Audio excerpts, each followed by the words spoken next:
আহমেদাবাদে একটা plane accident হয়েছিল, শুনেছিলেন কেন? দেখলাম সবাই মোবাইলে। 242 জন, একজন ছিটকিয়ে বেরিয়ে গেছে। তাকে মিডিয়াওয়ালা জিজ্ঞেস করছে যে আপ कैसे बच गए? बोले मुझे पता नहीं चला कि मैं जिंदा हूं, जब मेरा आंख खोला तो मुझे पता चला कि मैं जिंदा हूं। সে নিজেও জানে না কি করে বেরিয়েছে, সে নিজেও অনুভব করতে পারছে না আমি বেঁচে আছি। এটাই হচ্ছে আল্লাহর কুদরত। সব জ্বলে পুড়ে ছাই হয়ে গেল, আল্লাহ তাকে বাঁচিয়ে দিয়েছে, আল্লাহ তাকে বাঁচিয়েছে। শুধু এটা নয়, যদি বলেন ইসলামের ইতিহাস জানতে চাই, মারাত্মক ইতিহাস আছে। যাদিকে পৃথিবীতে শক্তিশালী দেখছেন, আল্লাহর কসম করে বলছি, কোরআনে মারাত্মক আয়াত আল্লাহ অবতীর্ণ করেছে। এখানে মানুষের জন্য একটা বড় শিক্ষা আছে। ইন্নাল ইনসানা খুলিকা হালুয়া, আমি মানুষকে অসহায় আর দুর্বল সৃষ্টি করেছি। একটা মানুষও সবল নয়, একটা মানুষও সবল। আমি আপনি সে তিনি যাকে বলবেন। কাদিকে দেখছেন বর্তমানে কিছু রাষ্ট্রনেতা, পৃথিবীর রাষ্ট্রনেতা বললাম, যাদেরকে আপনি শক্তিশালী মনে করছেন, তাদের কাছে শারীরিক শক্তি নেই, সামরিক শক্তি আছে।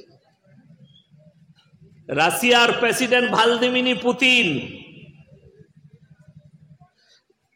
75 পেরিয়ে গেছে বয়স। আপনার কি মনে হয় 75 বছরের বুড়ো মোবাইলে দেখতে অত সুন্দর লাগলেও শারীরিক অক্ষমতা চলে এসছে? ঠিক বললাম না ভুল বললাম? বাংলাদেশ যিনি চালাচ্ছেন ডাক্তার ইউনূস, তাকে দেখে আপনার মনে হচ্ছে শক্তিশালী, তার কাছে সামরিক শক্তি, তার বডিগার্ড, তার ডিফেন্স সিস্টেম। বয়স হচ্ছে 80 বছর, আমাদের মতো লোক ঠেলে দিলে পড়ে যাবে, কিন্তু তার কাছে শক্তি কি আছে? সামরিক শক্তি, তার ডিফেন্স সিস্টেম আছে, তার মিলিটারি, তার বডিগার্ড।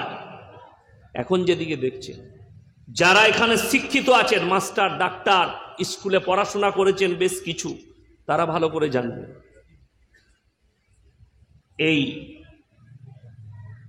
কিছুদিনকার ইতিহাস আমরা স্কুলে পড়েছি ছোটবেলায়। এমন একজন রাজা ছিল, অর্ধেক দুনিয়া দখল করেছিল যুদ্ধ করে, যোদ্ধা ছিল, তার নাম হচ্ছে আলেকজান্ডার। ইতিহাসের পাতা তুলে দেখেলেন, আলেকজান্ডারের নাম শুনেছেন, অনেকজন পড়েছেন স্কুলে। আলেকজান্ডার অর্ধেক দুনিয়া দখল করেছিল। তার কাছে শুধু সামরিক শক্তি নয়, সে ছিল যোদ্ধা, তার যুগে সব থেকে বড় যোদ্ধা। যে দেশে, ইতিহাস বলছে, যে দেশে আক্রমণ করত সেই দেশ দখল করে নিত। তার যুগে সে ভারতেও আক্রমণ করেছে, কিন্তু ভারতে যুদ্ধ করেনি। সেই যুগে যিনি রাজা ছিলেন তার নাম হচ্ছে রাজা পুরু। তার ব্যবহার, তার আখলাক, হিন্দু রাজা ছিলেন, তার এত সুন্দর ব্যবহার ছিল, তার ব্যবহার দেখে তারা আর যুদ্ধ করেনি, আলেকজান্ডার ফিরে গিয়েছিল। এই আলেকজান্ডারের মৃত্যু হয়েছে বিষ পান করে। আমি কেন বলছি পরে বুঝতে পারবেন আলেকজান্ডারের কথা। আমাদের দেশে দেখবেন আমরা জলসায় শুনি, সাদ্দাদের ঘটনা শুনেছেন? জলসায় অনেক বক্তা বলে না, এই সাদ্দাদের ঘটনা শুনেন নাই? সাদ মুলুকের বাদশাহ সাদ্দাদ, শুনেননি সেই ঘটনা? যদি কোনো বক্তা সাদ্দাদের ঘটনা বলে, যে সাদ্দাদ বলে একজন বাদশাহ ছিল 7টা মুলুকের, তাকে জিজ্ঞেস করবেন ইতিহাসটা ইসলামে আছে না, বাংলা বই আছে না ইংরেজিতে আছে, সে খুঁজে পাবে না।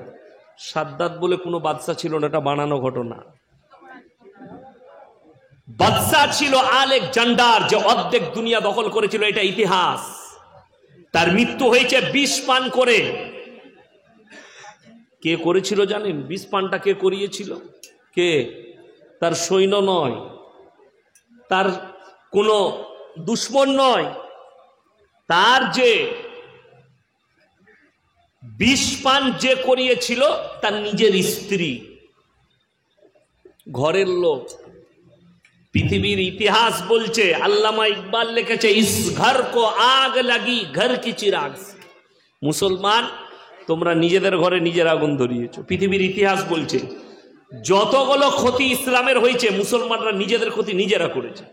আল্লাহর কসম, কেউ নিজের ইচ্ছাই বেঁচে নেই, সব আমার আল্লাহর দয়ায় আর আল্লাহর ইচ্ছাই আল্লাহ বাঁচিয়ে রেখেছে। এটা বিশ্বাস রাখার নাম হচ্ছে ঈমান।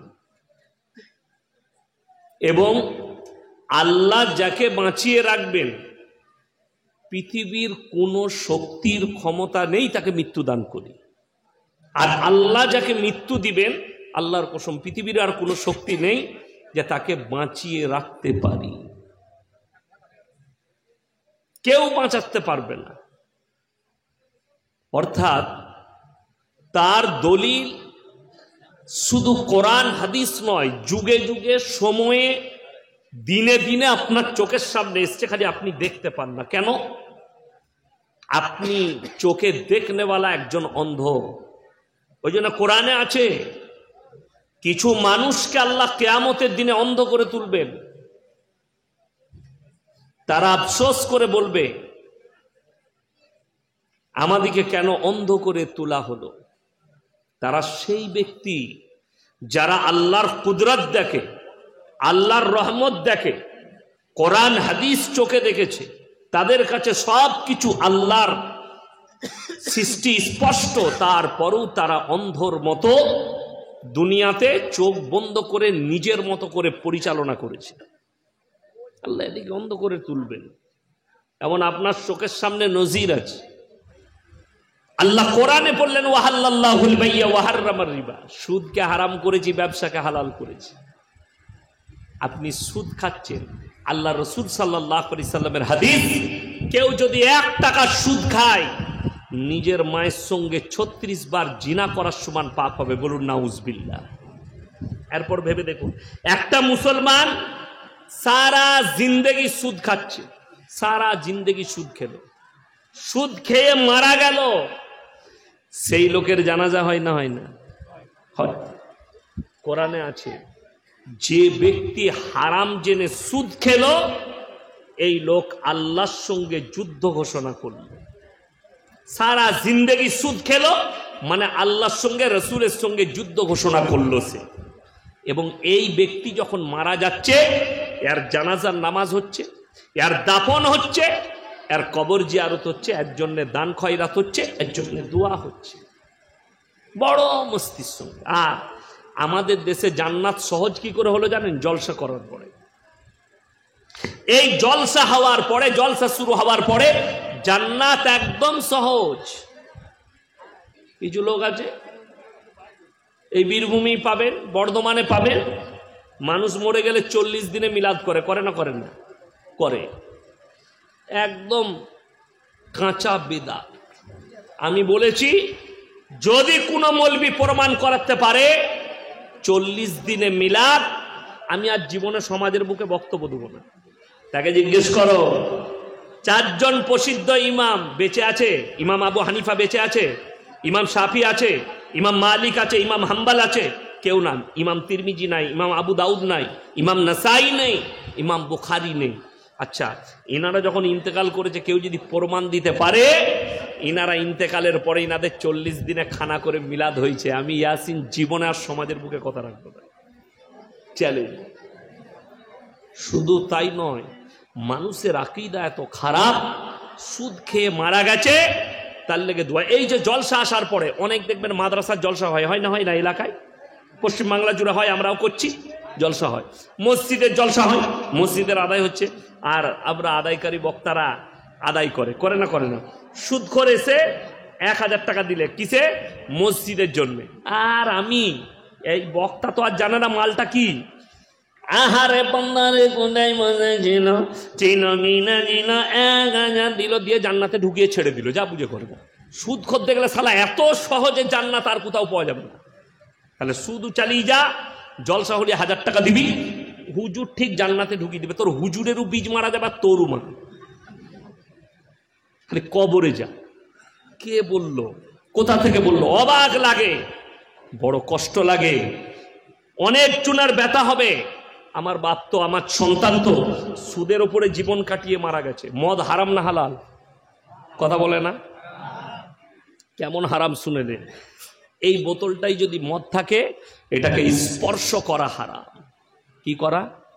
স্পর্শ করা হারাম। এখন আমি সদাইপুর থানায় প্রমাণ দেবো, দুবরাজপুর, সদাইপুর, সিউড়িতে প্রমাণ দেবো। কিসের? আমি দেখিয়ে দেবো মুসলমান মদ খাচ্ছে, মদ বিক্রিও করছে। ঠিক বললাম না ভুল বললাম? বাস্তব কথা বলে যাচ্ছি। যদি বলেন প্রমাণ নেব, বেশি দূর হলে হাই রোড আপনার গ্রামে লেগে আছে, আমার গাড়িতে চাপে, আপনাকে আমি খালি পানাগড় পর্যন্ত নিয়ে যাবো। এই রোডে আমি 10টা এমন মুসলিম হোটেল বার করে দেবো, মুসলমান হারামখোর রাতের বেলায় হোটেলে বসে মদ খাচ্ছে আর মদ বিক্রিও করছে লাইসেন্স দিয়ে। কিন্তু আপনার জানা আছে এই রাজ্যে, এই পশ্চিম বাংলায় একজন হিন্দু ভাই আপনার থেকে বেশি আপনার ধর্মকে রিসপেক্ট করে। যদি বলেন কি করে? এই পশ্চিম বাংলা থেকে 3টে জাতীয় সড়ক বেরিয়েছে, ভারতের মেন রোড। কলকাতা থেকে কটা বললাম? 3টে। এটা তো দার্জিলিং মোড় থেকে ভেঙে আসছে, পানাগড় থেকে। এই রোডটা original road, Kolkata to Delhi road, national highway, NH2 GT road, যেটা আমার বাড়ির ওপর দিয়ে গেছে পানাগড় দিয়ে টু দিল্লি। একটা হচ্ছে কলকাতা টু মুম্বাই রোড, যেটা খড়গপুরের ওপর দিয়ে চলে গেছে। আর একটা হচ্ছে কলকাতা বারাসাত থেকে বের হয়েছে ডালখোলা বকখালি রোড, যেটা আসাম, ত্রিপুরা, আগরতলা, নাগাল্যান্ড চলে যাচ্ছে। এই 3টে রোড, এই আসাম রোডের ওপরে বহরমপুর পার করে একটা মোড়ের নাম পলসন্ডা মোড়, সেখানে একটা ধাবা আছে, পাপ্পুদা ধাবা। আমি মাঝে মাঝে দাঁড়াই, খানা খাই। পাঞ্জাবিদের হোটেল, 2 ভাই মাথায় পাগড়ি বেঁধে চালাচ্ছে, মুখে দাড়ি, মাথায় পাগড়ি। তার হোটেলে ঢুকে বিশ্বাস করবেন না, আমি এত আশ্চর্য হলাম। তার হোটেলে বোর্ড লাগানো আছে 3টে। একটাই লেখা আছে মদ পান করা নিষিদ্ধ, আর একটাই লেখা আছে মদ বিক্রি নিষিদ্ধ, আর একটাই লেখা আছে নো স্মোকিং, ধূমপান নিষিদ্ধ। 3টেই হচ্ছে মুসলমানের ইমান বাঁচানো বোর্ড। এবং বোর্ডটা তার হাতের লেখা নয়, একবারই থানার প্রশাসনিক বোর্ড।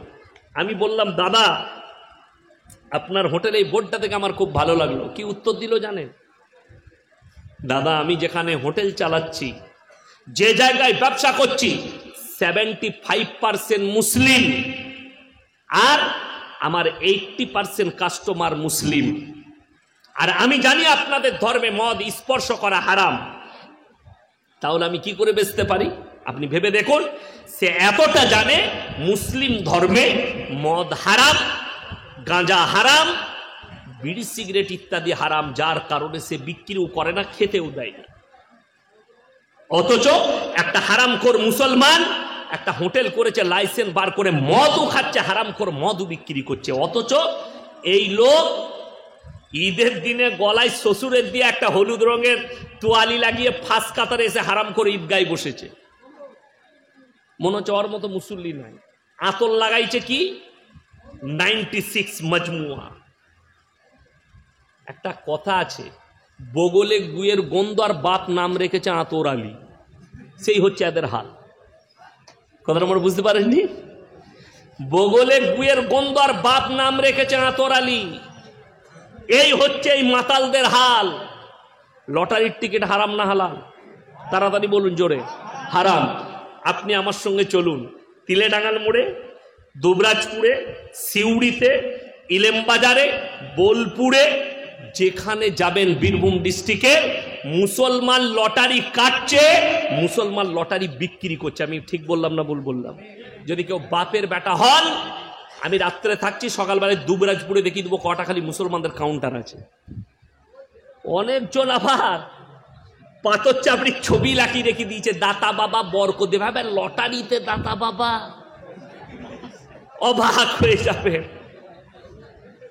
বড় কষ্ট লাগে। ওই বাংলাদেশের চাচার দেখেননি, চাচা দোয়া করছে মসজিদে ঢুকে, আল্লাহ গো 1 ঘর টিকিট কেটেছি, যদি 1 কোটি লেগে যায় জীবনে আর তোমার ঘর থেকে বেরোবো না। এটা কখনো দোয়া? এই দোয়া তো হারাম, যেহেতু লটারির টিকিট হারাম।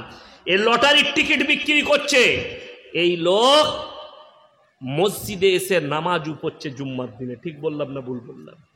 আর আল্লাহ রসুলের হাদিস, আমরা দোয়া করি না, আল্লাহ তুমি আমাকে ভালো রেখো, আল্লাহ আমার কামায়ে বরকত দাও। রাসূলের হাদিসে আছে দোয়া তখন কবুল হয় যে ব্যক্তি হালাল খাবার খাবে, তার দোয়াকে আল্লাহ কবুল করবেন। হারাম খানেওয়ালা দোয়া কি হবে না? কবুল হবে না। তাহলে যে লটারি বিক্রি করছে তার দোয়া কি করে কবুল হবে? তার পরিবারের শান্তি কি করে আসতে পারে? আপনি দেখলেন লটারির টিকিট কেটেছে, বিক্রি করে, প্রত্যেক দিন 10,000 টাকা রোজগার করছে, নাহলে প্রত্যেক দিন 5,000। আর ইমামের বেতন পুরো মাসে 5,000। ইমামের খাবারটা ভালো না তারটা? কথা বলে না এরা? ইমামেরটা কেন বলুন তো? আপনারা নিচেই, আমরা উপরে। যদি বলুন সুবহানাল্লাহ। এটা আল্লাহর তরফ থেকে ইন্নামা ইয়াখশাল্লাহা মিন ইবাদিহিল উলামা। আমার নবী আর পয়গম্বরের পরে যারা আমাকে সব থেকে বেশি রীতিমতো ভয় করে তারা হচ্ছে এই উলামা সম্প্রদায়, আলেমরা।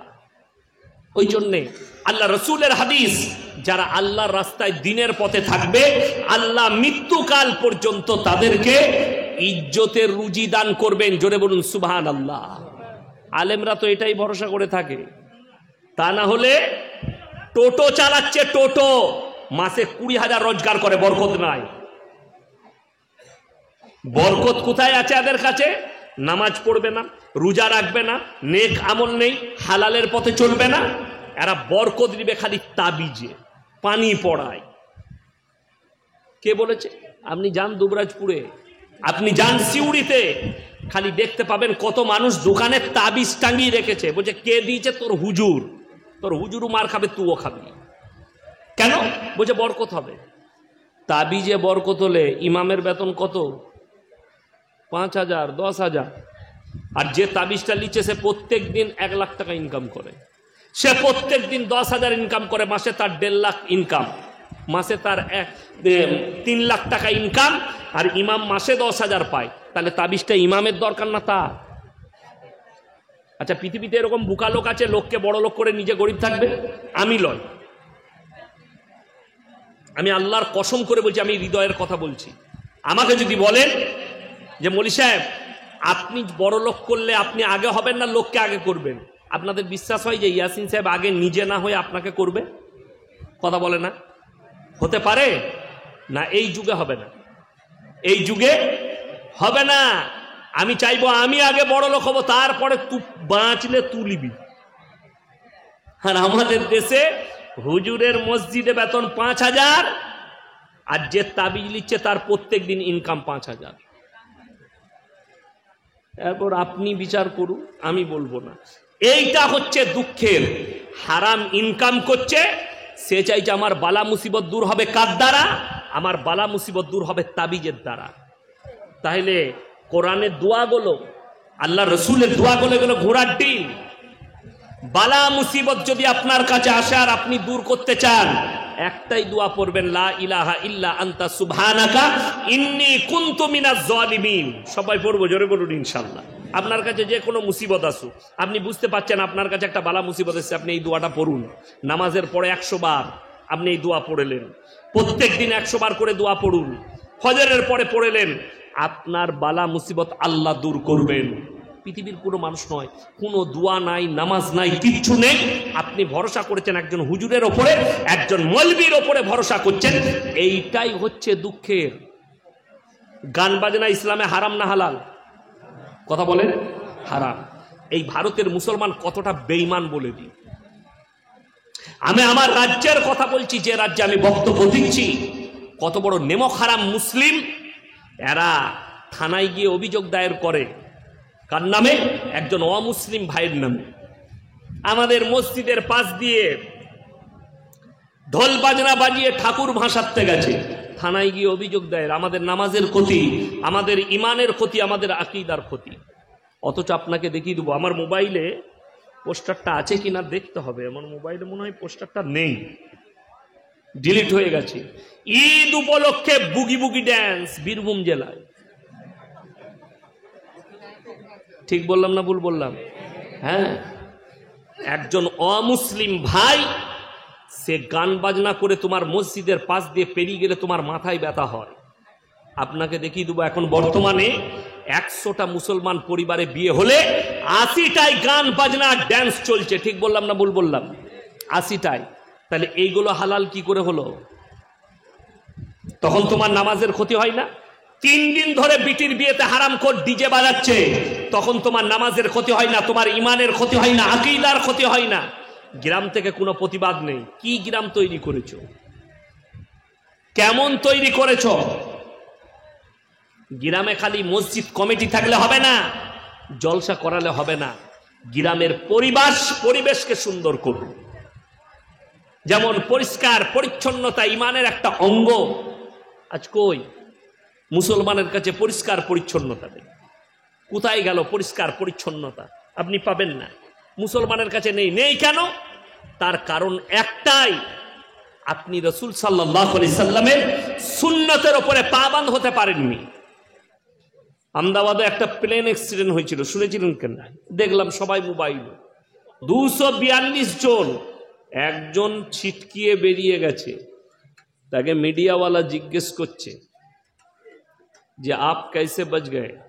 बोले मुझे पता नहीं चला कि मैं जिंदा हूं, जब मेरा आंख खोला तो मुझे पता चला कि मैं जिंदा हूं। সে নিজেও জানে না কি করে বেরিয়েছে, সে নিজেও অনুভব করতে পারছে না আমি বেঁচে আছি। এটাই হচ্ছে আল্লাহর কুদরত। সব জ্বলে পুড়ে ছাই হয়ে গেল, আল্লাহ তাকে বাঁচিয়ে দিয়েছে। আল্লাহ তাকে বাঁচিয়েছে। শুধু এটা নয়, যদি বলেন ইসলামের ইতিহাস জানতে চাই, মারাত্মক ইতিহাস আছে। যাদিকে পৃথিবীতে শক্তিশালী দেখছেন, আল্লাহর কসম করে বলছি, কোরআনে মারাত্মক আয়াত আল্লাহ অবতীর্ণ করেছে। এখানে মানুষের জন্য একটা বড় শিক্ষা আছে। ইন্নাল ইনসানা খুলিকা হালুয়া, আমি মানুষকে অসহায় আর দুর্বল সৃষ্টি করেছি। একটা মানুষও সবল নয়, একটা মানুষও সবল। আমি আপনি সে তিনি যাকে বলবেন। কাদিকে দেখছেন বর্তমানে কিছু রাষ্ট্রনেতা, পৃথিবীর রাষ্ট্রনেতা বললাম, যাদেরকে আপনি শক্তিশালী মনে করছেন, তাদের কাছে শারীরিক শক্তি নেই, সামরিক শক্তি আছে। রাশিয়ার প্রেসিডেন্ট ভ্লাদিমির পুতিন 75 পেরিয়ে গেছে বয়স। আপনার কি মনে হয় 75 বছরের বুড়ো মোবাইলে দেখতে অত সুন্দর লাগলেও শারীরিক অক্ষমতা চলে এসছে? ঠিক বললাম না ভুল বললাম? বাংলাদেশ যিনি চালাচ্ছেন ডাক্তার ইউনূস, তাকে দেখে আপনার মনে হচ্ছে শক্তিশালী, তার কাছে সামরিক শক্তি, তার বডিগার্ড, তার ডিফেন্স সিস্টেম। বয়স হচ্ছে 80 বছর, আমাদের মতো লোক ঠেলে দিলে পড়ে যাবে, কিন্তু তার কাছে শক্তি কি আছে? সামরিক শক্তি। তার ডিফেন্স সিস্টেম আছে, তার মিলিটারি, তার বডিগার্ড। এখন যেদিকে দেখছে, যারা এখানে শিক্ষিত আছেন, মাস্টার, ডাক্তার, স্কুলে পড়াশোনা করেছেন বেশ কিছু, তারা ভালো করে জানবেন, এই কিছুদিনকার ইতিহাস আমরা স্কুলে পড়েছি ছোটবেলায়। এমন একজন রাজা ছিল,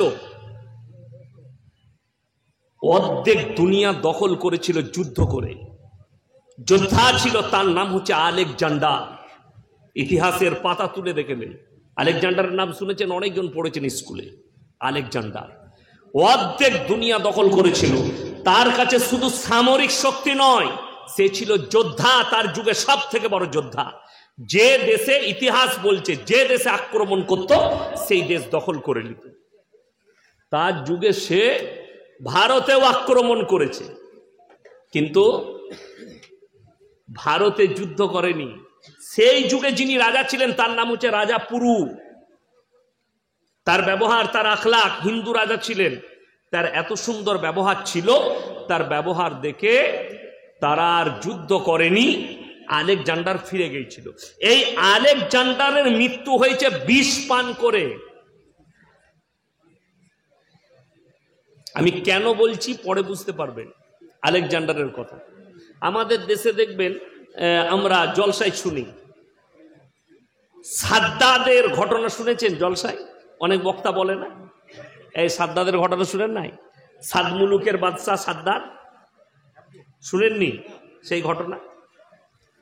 যদি কোনো বক্তা সাদ্দাদের ঘটনা বলে, যে সাদ্দাদ বলে একজন বাদশা ছিল 7টা মুলুকের, তাকে জিজ্ঞেস করবেন ইতিহাসটা ইসলামে আছে না বাংলা বই আছে না ইংরেজিতে আছে, সে খুঁজে পাবে না।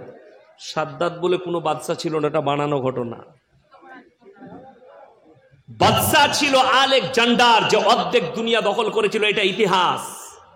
তার মৃত্যু হয়েছে বিষ পান করে। কে করেছিল জানেন? বিষ পানটা কে করিয়েছিল? কে? তার সৈন্য নয়, তার কোনো দুশ্মন নয়, তার যে বিষ পান যে করিয়েছিল তার নিজের স্ত্রী, ঘরের লোক। পৃথিবীর ইতিহাস বলছে, আল্লামা ইকবাল লিখেছে, ইস ঘর কো আগ লাগি ঘর কি চিরাগ। মুসলমান, তোমরা নিজেদের ঘরে নিজের আগুন ধরিয়েছো। পৃথিবীর ইতিহাস বলছে যতগুলো ক্ষতি ইসলামের হয়েছে, মুসলমানরা নিজেদের ক্ষতি নিজেরা করেছে।